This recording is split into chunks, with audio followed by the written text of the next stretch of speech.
So, welcome to part two of our lecture on the Enlightenment, and we kind of left off with developments, political in nature, new ideas evolving about democratic forms of government, representative government. The idea that the government should represent the will of the people, and a lot of that kind of same line of thought is going to inform economics. Right. So first of all, reminding you about the utilitarian principle, the idea that any system you come up with is measured by whether it produces the greatest amount of happiness for the greatest number of people. And so that, obviously is going to apply to considerations about different economic systems. And if we really think about it, the Enlightenment marks the beginning of both socialist and capitalistic, or what we might call laissez-faire doctrines concerning the ideal economic system, right? So socialism, here's the thing, right? The simplest distinction between those two things has to do with the degree of government involvement, right? Socialism, kind of the idea that more government is better. Laissez-faire, or capitalism, laissez-faire, by the way, derived from French, basically meaning to let things do what they're going to do. The idea that the government shouldn't interfere in the economy, it will find its own equilibrium. The idea that less government is the answer, and both of them, whichever one you favor, the measure of why the one is considered better than the other is utilitarianism. Now, in part, the reason why individuals come up with different responses, right, how to create the greatest amount of happiness for the greatest number of people, we already gave the example where, in part, it has to do with how many, miserable people you're prepared to accept. If it means that a certain proportion of people are going to do exceptionally well, but some of this also has to do with kind of how people understand the fundamentals of economics and, in particular, private property, right? So, from a socialistic perspective, there is a tendency to view private property as something very negative, as the, shall we say, root of all evil. From a capitalistic perspective, private property is something very positive, right? It is the basis of natural rights and the guarantor of liberty. And you might note in the slide, another term for capitalism is economic liberalism. And this might be a bit confusing for some of us, because if we think about liberal politics in the United States, we tend to think, well, liberals are much more open to the idea of government having a much more prominent role in the economy. One way to think of the term liberal, and as the opposite of conservative, and we haven't actually come to the point where such an ideology properly exists, right? But kind of liberalism, basically the idea that rapid change, rapid progress is something positive, right? So from a 21st century American perspective, kind of radical change, again, rapid change, the idea of progressing very quickly, would probably entail moving away from capitalism, a greater role for government in the economy. Given kind of how things have worked in this country up until recently. In the late 18th century, if someone claimed to be a liberal, what they probably meant was much less government involvement. Up until this point, the predominant economic paradigm has been mercantilism, which basically, the idea that it's a zero-sum game, there's a limited amount of wealth. Governments actually need to be actively involved in ensuring, or shall we say, channeling whatever wealth there is, as much of it as possible, to one's respective country. Right? So very often, even today, when we say economic liberalism, we generally mean a kind of more capitalistic point of view.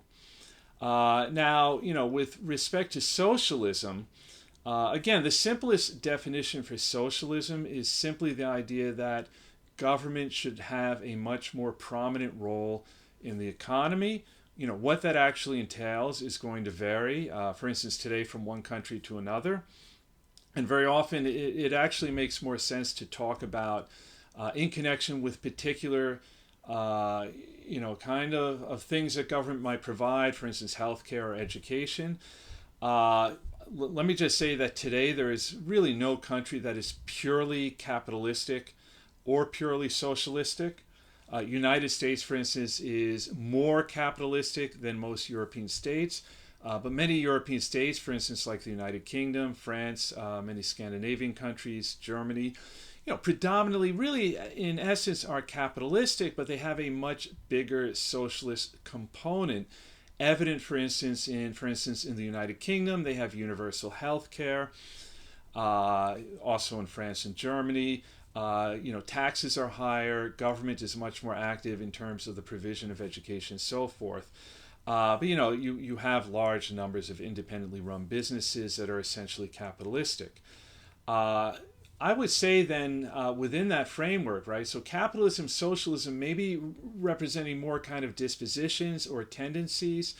An extreme form of socialism would then probably be communism, right? The idea that government should have 100% control of the economy. But of course, we have, again, varying degrees of socialism in the world today. In fact, I mean, even China, which probably comes closest today to approximating this idea of communism, it's kind of more like a government-controlled capitalism, right, where the government is very active, but in many ways the economy runs along capitalistic principles. The extreme of capitalism, I suppose, would be libertarianism, right? Kind of the idea that government should have almost no role in the economy, or perhaps even with respect to society as a whole. So, at this point in the Enlightenment, we're really just seeing kind of the starting point of both capitalistic ideology and socialistic ideology. There really is no communist movement at this point. That's going to come later.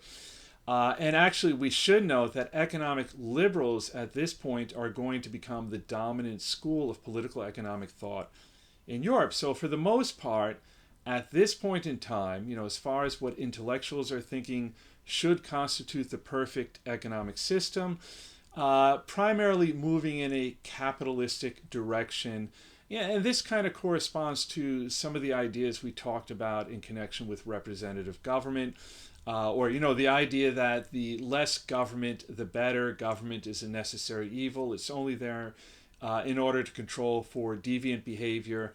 So that same, kind of broader ideological perspective informing economic thought at this point. And within the framework of economic liberalism, one individual is going to prove incredibly influential, a Scottish moral philosopher and really we could say pioneering political economist, Adam Smith. Basically the father of capitalism as far as kind of defining it in an ideological sense, right? And so I always find it rather ironic, perhaps, that his defining work, where he really kind of like lays out his total kind of ideological framework for capitalism, an inquiry into the nature and causes of the wealth of nations, is published in 1776, right? The year that the English colonies in North America declared their independence from Britain.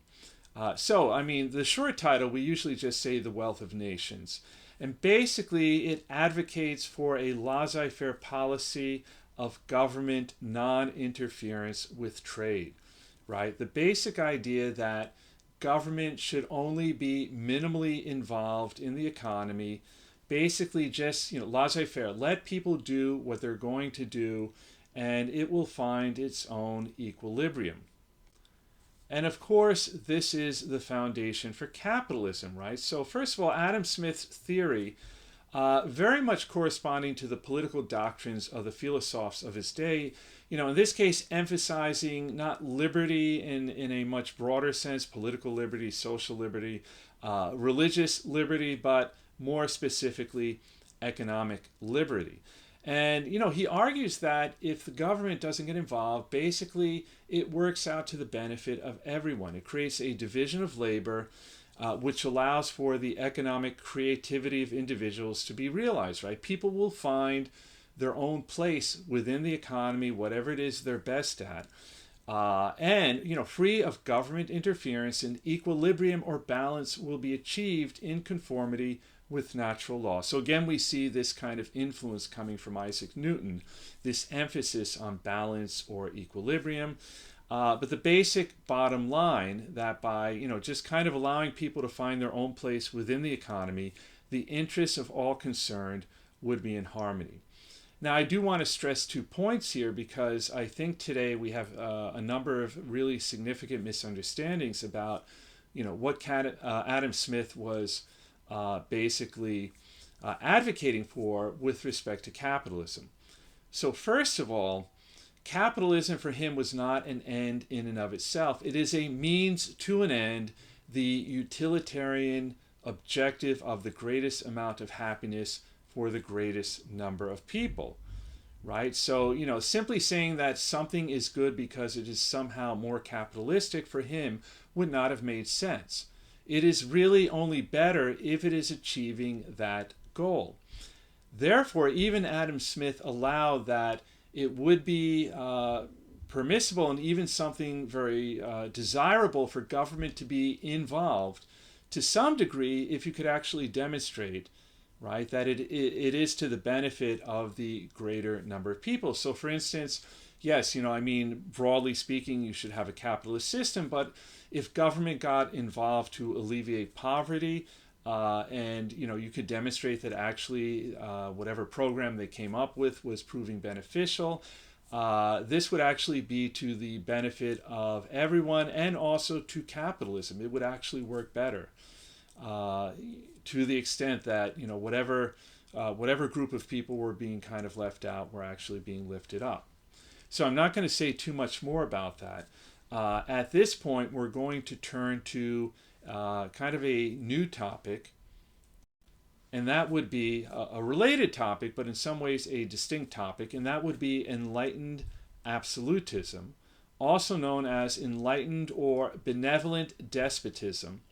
And, this actually represents or kind of corresponds to the fact that the vast majority of enlightened thinkers or Enlightenment thinkers, including some of the philosophes, were not necessarily advocates of democracy. They basically felt that most people were not sufficiently enlightened to govern themselves. It would be much better if you had a ruler who was, sufficiently educated in the ideas of the Enlightenment, committed to enlightened reform, but someone who actually had the power to implement reform. That might actually be a much more effective way of bringing about change. And in fact, you had a number of rulers in Europe during the 18th century who were heavily influenced by the Enlightenment, and some historians at least would argue tried very hard to bring about reform based on Enlightenment ideas, right? So, this phenomena of enlightened absolutism basically corresponding to the idea that you had some absolute rulers, meaning they had absolute power, who embraced the principles of the Enlightenment. By the way, especially, kind of the idea of taking a logical approach to solving problems, i.e. its rationality, and applied that to the manner of their rule of their territories. And more specifically, that often meant reforms that brought about a greater degree of religious toleration, a greater degree of freedom of speech and the press, and sometimes reforms related to economics, for instance, promoting the right to hold private property, and certainly the idea of educating people, right? So for instance, many of these rulers fostered the arts, sciences, and education more broadly, right? Even the idea of promoting education among commoners, right? Individuals who very often, up until this point, had very limited access to education. Now, I said some historians, kind of feel that it makes sense to talk about a phenomena called enlightened absolutism, that you had these rulers who were, driven by Enlightenment thought in terms of how they ruled. There are some historians who actually dispute this. They feel, in a way, this term, enlightened absolutism, is a bit of an oxymoron. Because on the one hand, yes, looking out for the welfare of the population. But on the other hand, absolutism referring to the fact that they had absolute power, and very often the idea that they were very reluctant to make any kind of reform that would undermine their own power. So I'm going to take the position that, this idea of enlightened absolutism actually makes sense, partly because you can find a correspondence between the two things, right? And we have evidence that many rulers did feel that, on the one hand, a desire to improve your subjects' lives could actually serve to enhance your power.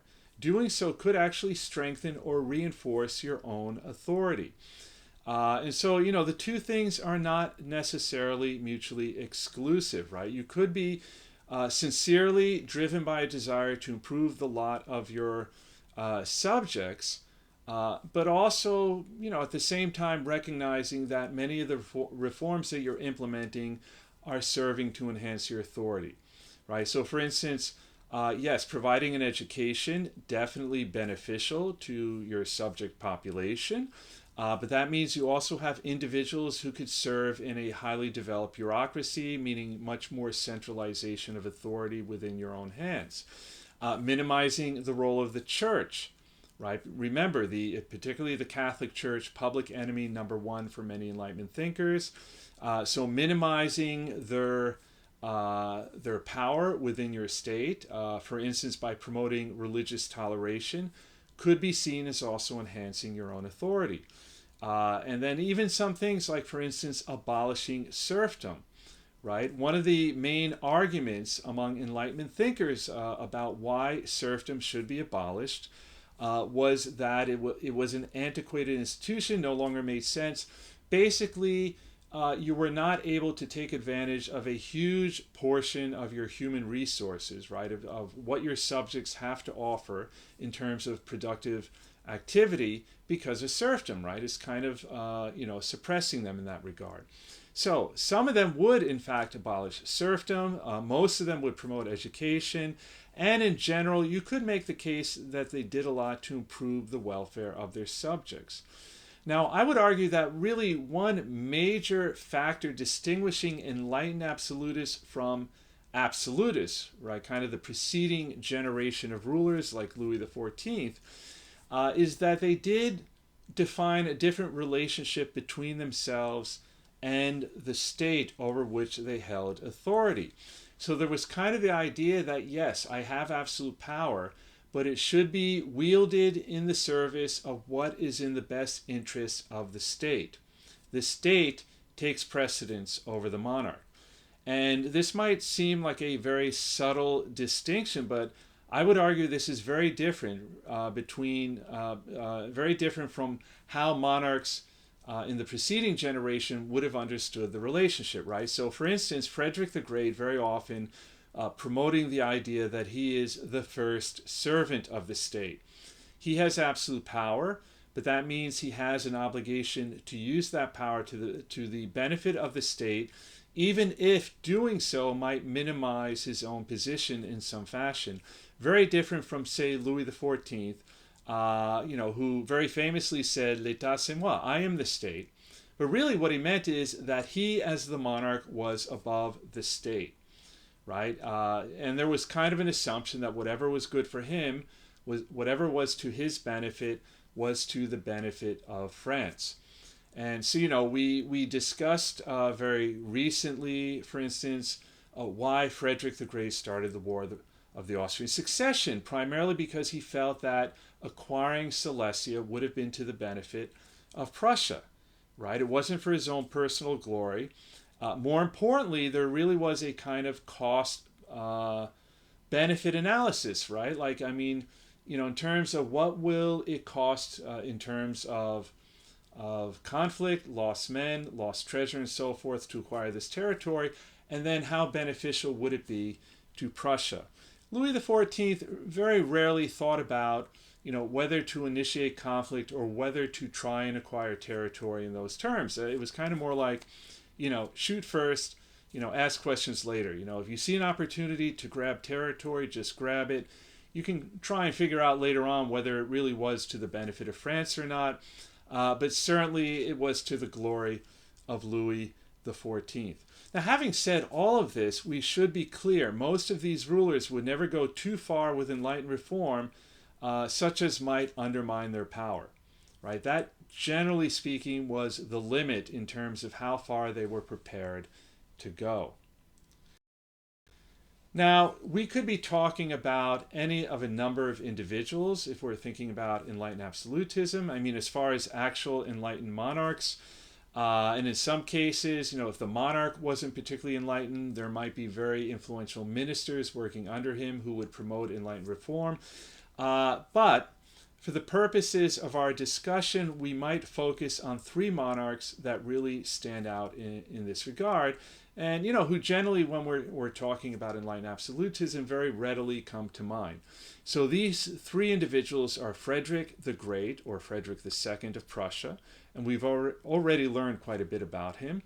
Joseph II of the Habsburg Empire, also the Holy Roman Emperor, right? So this is what we've until now generally referred to as the Austrian Empire. He is in fact the son of Maria Theresa. And then Catherine II, or the Great, Empress of Russia. Yes, she is the one who did in Peter III, which brought about a conclusion to the 7 Years' War. So those three individuals generally upheld as really good examples of this phenomena of enlightened absolutism. So in many ways, very different individuals, but they shared some very important qualities in common. And perhaps most important was what we might see as the starting point of their thinking about the point of intersection between being enlightened and maintaining one's own authority. They recognized that knowledge was power, provided a way to master one's reality. The better you understand how things work, particularly if you're talking about your subject population, social dynamics, economically, politically, and so forth, the more that enhances your ability to control things. And it provides, shall we say, a basis for enlightened rational thought, a kind of more analytical approach to dealing with the problems you encounter as ruler. By the way, which could also be applied to statecraft, right? How you interact with other nations, right? If you think about it, the balance of power would be a good example of this much more rational way of approaching international relations. Another way to think of it might be, as if you're playing chess, right? I mean, part of what makes for a good chess player, the ability to anticipate your opponent's moves, kind of 6 moves down the line, right? So the same thing, let's say it's kind of a multi-dimensional game of chess where there are many players, right? The effective ruler able to anticipate 3, 4, 5, 6 moves down the line how other states are going to behave depending on what you do. We should also note this means that they were really good at perceiving the limits of their own authority. And in that vein, we might consider some rulers we've encountered until now, like say Charles I leading up to the English Civil War, or James II leading up to the Glorious Revolution. Two individuals who really didn't understand the limits on their own authority, kind of operating on the principle of divine right of kings, but failed to recognize that, that sounds very good in principle, but up at that, by that point, for both of them, the reality was that they had to contend with a parliament, they had to contend with certain sensibilities within the English population and so forth. So it's not the kind of mistake that, say, Frederick the Great is going to make. And by the way, here we see him actually hanging out with Voltaire. What I love about this painting, in a sense, the fact that Frederick the Great is standing would suggest, and Voltaire sitting, would suggest that he is deferring to Voltaire's authority, or the preeminence of knowledge, shall we say, to his own power. So why don't we look at each of these individuals in turn? Frederick the Great, ruler of Prussia, who lived between 1712 and 1786, and some would argue a model of an enlightened absolutist, particularly in the sense of finding the balance between enlightened reform and maintaining his own power, but also in terms of certain characteristics pertaining to his personality. right? So, I mean, he is someone who really, not only read a lot of what Enlightenment thinkers had to say, particularly the philosophes, but was something of an amateur philosopher himself, also a poet, a musician, a composer, a critic, a moralist, an athletes, meaning someone who tried to govern his passions, and very famously a brilliant military tactician and general in the field, something we touched upon when we looked at the War of the Austrian Succession and the 7 Years' War. And we should also note he was really very much a hands-on ruler, hardworking administrator, very energetic, genuinely concerned about the welfare of his subjects. And so whatever reforms he would implement, and this is where in some ways he was more effective than the other two individuals we're going to look at, really did the follow-up, right? Really making sure that the reforms he implemented were actually leading to the results that he hoped they would, right? So an energetic inspector of all that concerned his subjects' lives. Next, we have Joseph II, who lived between 1741 and 1790, probably the most sincere in his commitment to Enlightenment ideals. The problem might be that he was a bit too enthusiastic, not really concerning himself too much about whether he would get the desired results. And we're going to kind of look at that in a bit more closely in a bit. Another way you could put it, he was a model of simplicity.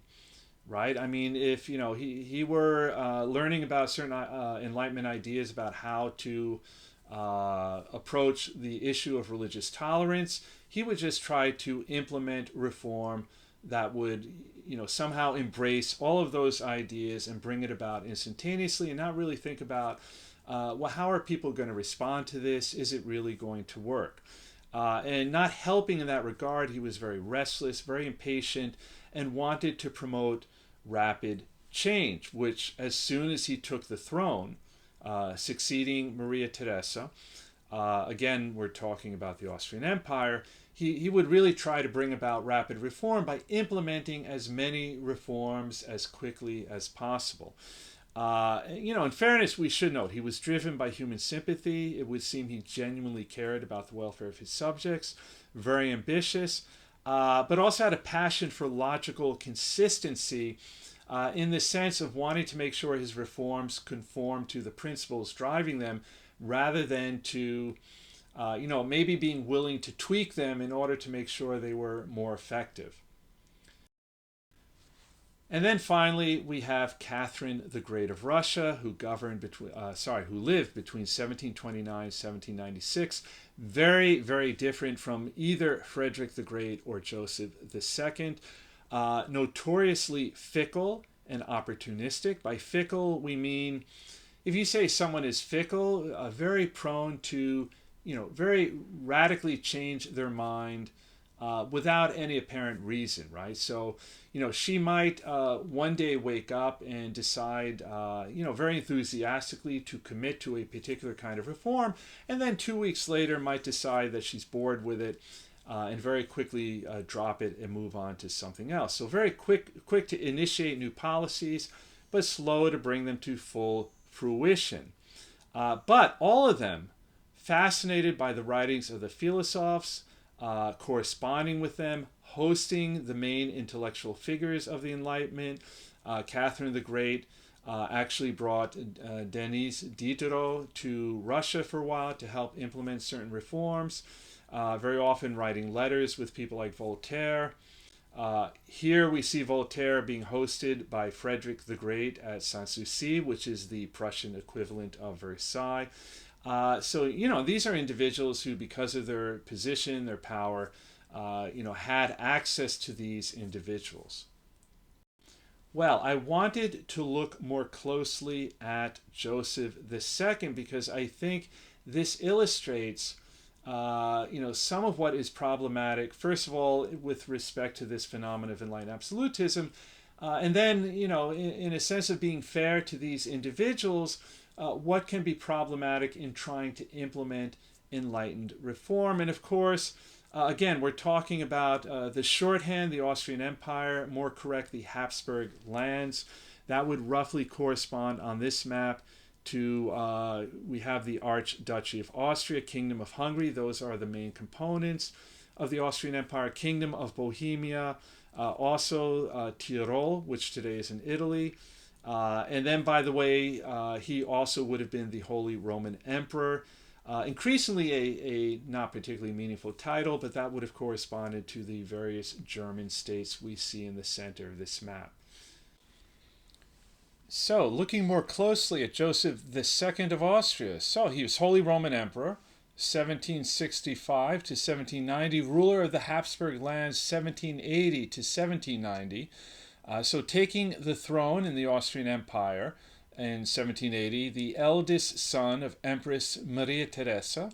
And again, almost immediately upon taking the throne, attempted to realize his ideal of an enlightened monarch. So, just kind of initiating a whole series of reforms right from the get-go. And, again, I mean, he really was motivated by the idea that these reforms would be to the benefit of all, right? Acting on a definite system for the good of all. Here we see him with his brother and successor, Leopold II, who would also be the main Habsburg authority in Tuscany in Italy. So, what kind of reforms was Joseph II implementing? Well, first we have emancipation of the peasantry. He basically brought serfdom to an end. The spread of education, the secularization of church lands, and submission of the church to the state. That last one, of course, would have been entirely compatible with maintaining his own power, or even enhancing it. He provided a limited guarantee of freedom of worship, promoted the unity of his empire by the compulsory use of the German language, and strove to rationalize its overall administration. And, I think for the most part, we can't really find anything here that, I think from a 21st century perspective, we wouldn't agree with. What could possibly be wrong with emancipating, liberating the peasantry? But unfortunately, many of his programs were initiated without proper preparation, nor with consideration of the various social groups that wanted to maintain the old order. So, it's great to, again, to liberate the peasantry, but a big question is, where do they go? Many of them had been tied to large landed estates.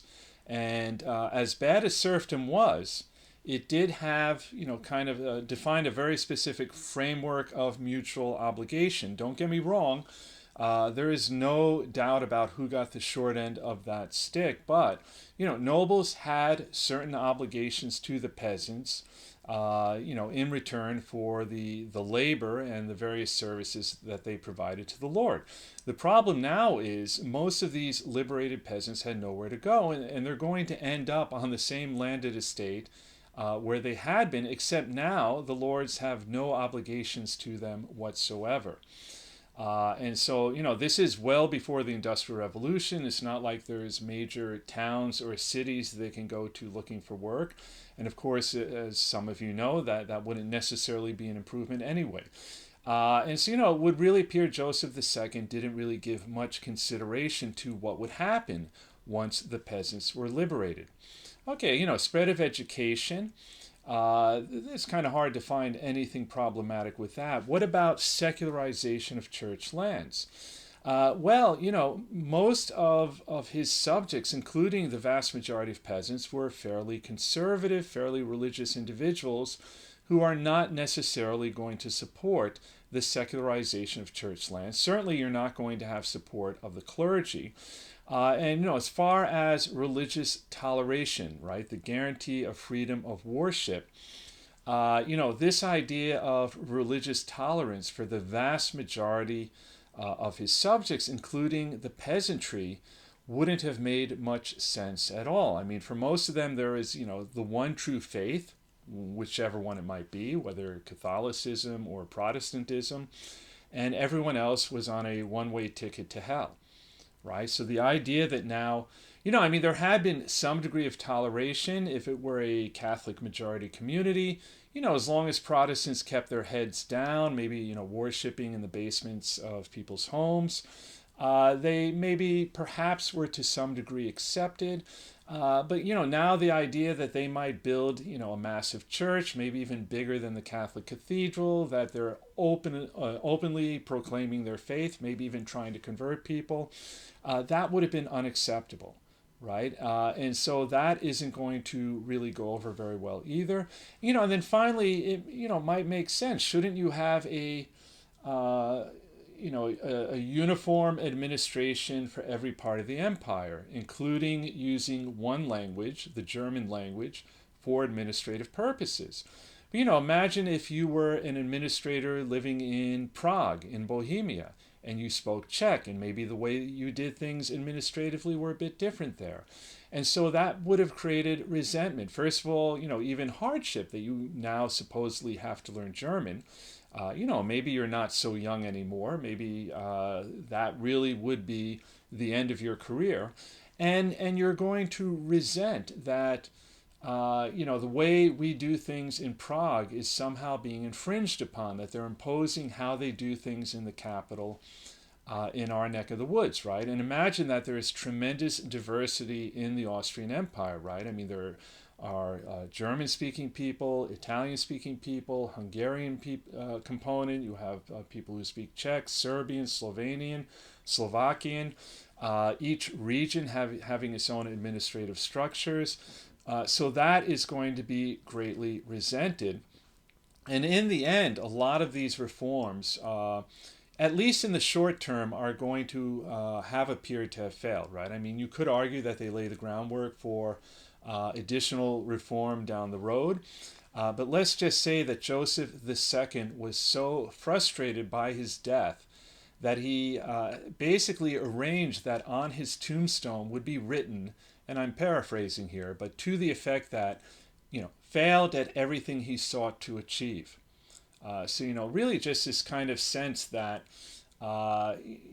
reform was implemented too fast without proper consideration of how people would actually be impacted by them, how they would respond, and so forth. And by the way, just for fun, here we have an image from a film called Amadeus, featuring Joseph II, who was famously a patron of the arts. Here we see him checking out the latest composition by the very famous composer Wolfgang Amadeus Mozart, about whom the film is. I always find this kind of interesting, as if really Mozart was waiting for Joseph II to approve his composition. But I mean, maybe that was one positive aspect of his enlightened rulership during this period, Vienna becoming kind of a major cultural center, particularly with respect to music. Frederick the Great, I think, in a sense, found the proper balance between, what was doable and what maybe represented flights of fantasy, right? So Frederick the Great, King of Prussia from 1740 until his death in 1786.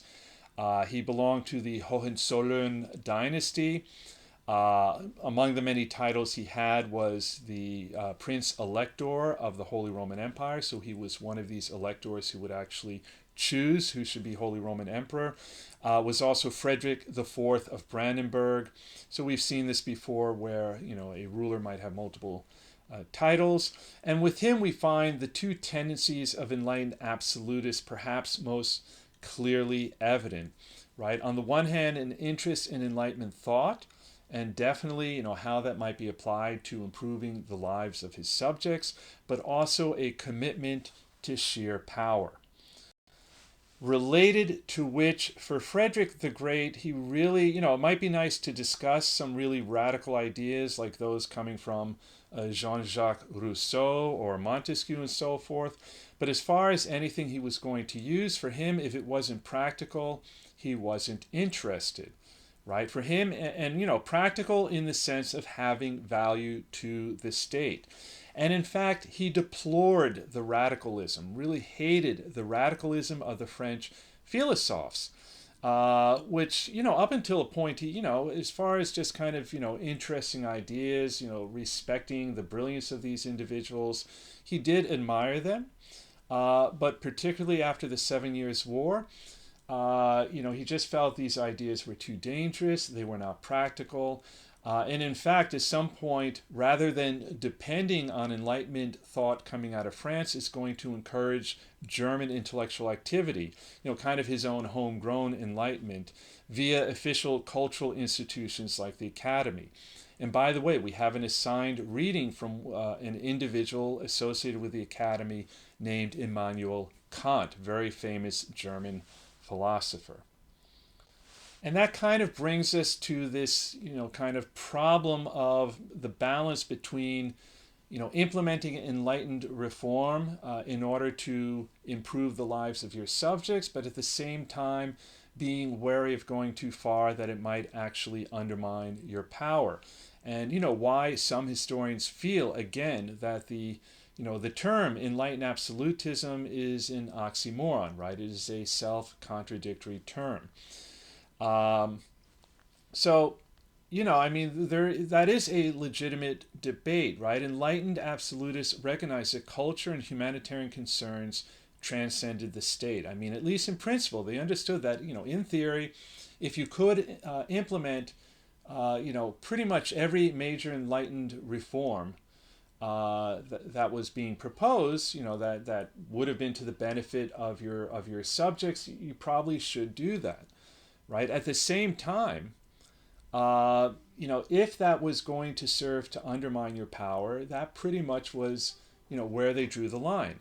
All were willing to go against, ideas coming out of the Enlightenment in order to enhance their state's power and their own authority, right? So put another way, right? If there was a clash between these two things, power generally won out.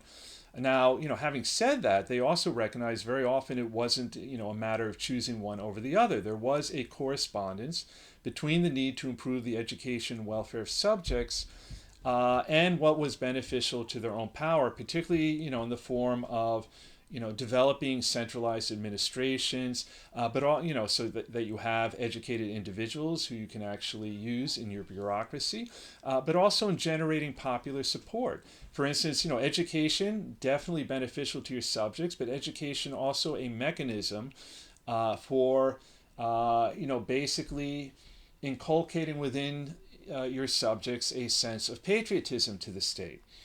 Having said that, again, where the two clashed, the needs of the state came first. And that is, again, why many historians are saying, well, come on, they're not really sincere. They didn't really, believe in enlightened reform. This was just kind of, a way of kind of justifying or legitimizing their rule. At the end of the day, they're really only about their own power. But a good question to ask is how might a historian approach that question, right? To evaluate that. Were they sincere? And remember, historians look at primary sources, at documents. And so a good question here is like, by looking at the primary sources connected with these individuals, does that tell us anything about how sincere they were? And I would argue that they weren't necessarily hypocrites.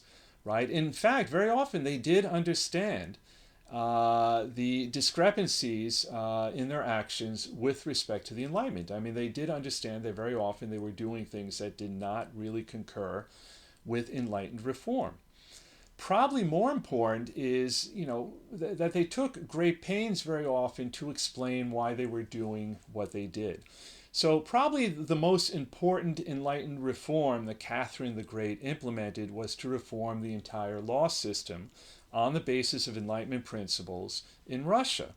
And, of course, you're the ruler. You don't actually come up with all the details of what that reform would actually look like, right? You put together a commission and you charge them with this responsibility, right? So she put together a legislative commission and provided them with instructions, right? Kind of a formal instruction, and this was published in 1767, basically laying out what were the objectives, what were the goals of this reform, what should be the guiding principles, and so forth. And they really do reflect a strong influence of Enlightenment thought. Similarly, if we look at the political testament of Frederick the Great, produced in 1752, where again he's kind of outlining, what are the kind of the principles, on which he is basing reform, and what are the ultimate goals of these reforms, we see evidence of genuine influence coming from the Enlightenment. Now having said that, some of these individuals were aware that one day history would judge them. Perhaps they wrote some of this for posterity, that it would, kind of make them look good to people looking back in the future. But that maybe would be a bit too cynical. And in any event, very often, these were providing directives to individuals who were going to carry out these reforms, right? So they would base their reforms on what would be the content in these documents. And they also sought to explain why, to some degree, for the sake of enlightened reform, they couldn't relinquish power, right? Or to justify their having power on the basis of Enlightenment principles, right? So Frederick the Great argued that in effect subjects are transferring power to political sovereigns in return for which they must provide security and welfare. In a sense, the language of the social contract, right? Frederick the Great is basically saying, like, the people consent. Remember John Locke? They consent to give me authority, but in return, I have an obligation to provide them security and welfare, to look out for them. And this is, very different language than, this idea of ruling by divine right, which had been pretty much the defining principle of monarchy going back to the beginning of the Middle Ages, right? That, you could have a totally rotten king who doesn't care at all about his subjects, but he still had the right to rule because it reflected God's will. Joseph II, basically tried to justify his rule by arguing that the collective took precedence over the individual welfare, right? So in other words, individuals, various subjects, are each going to be, trying to do what's best for them as individuals. He, as the ruler, and only he as the ruler, could represent the collective welfare of his subjects. And then finally, and I have to say, for me, this is a pretty compelling argument. Enlightened absolutists very often argue that, look, we are the only real possibility of bringing about reform. Right? First of all, up until that point, the divine right of monarchs was the only legitimate form of government. So this is pretty much what existed on the ground, just to start with. Then they were arguing, look, there are numerous social groups, including the peasantry, who are not going to support reform. Reform is not going to come from them. It can only come from the top down. And that is perhaps a sentiment with which, for instance, Voltaire would have agreed, right? The idea the masses are not enlightened enough to bring about their own reform. The only way, for instance, you're going to have religious toleration is if you have a ruler who imposes it on society. There were real obstacles to reform, right? Resistance to reform coming from certain groups that for various reasons sought to maintain the old order.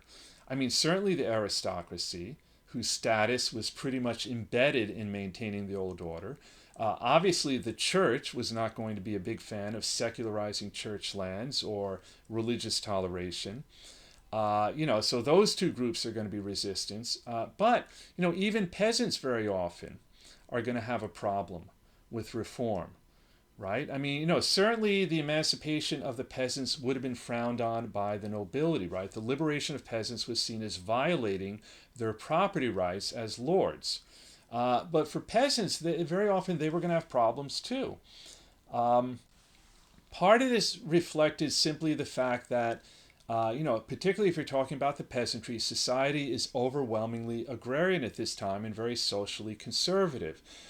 So commoners are going to resist certain kinds of reforms to some degree simply because they represent radical change. And particularly if it's anything they see as in some way elevating the status of people that they had seen until then as beneath them. So, for instance, they're really going to resent reforms aimed at protecting the right of religious minorities, right? So not just, Protestants in a predominantly Catholic area, but for instance, Jews pretty much everywhere. The entrepreneurial freedom granted estates owners and progressive farmers would infringe on the communal rights of peasants, right? So the promotion of private property, and to some extent, that would have been an aspect of the emancipation of the peasantry. In a sense, that landed estate now became solely the lord's private property to do what he wanted with it. Well, a lot of that land up until that point would have been used communally by the peasants, right? I mean, there were different resources connected with that property to which peasants had rights, with respect to hunting, with respect to water resources, with respect to grazing. And so lords now were no longer obligated to honor those communal rights. So, another way in which the peasants get shafted. So, the final argument, reform had to be imposed by a strong monarch, but then, even then, having to move carefully so as not to incite rebellion. And so that would have been kind of the basic justification for the absolutist part of enlightened absolutism.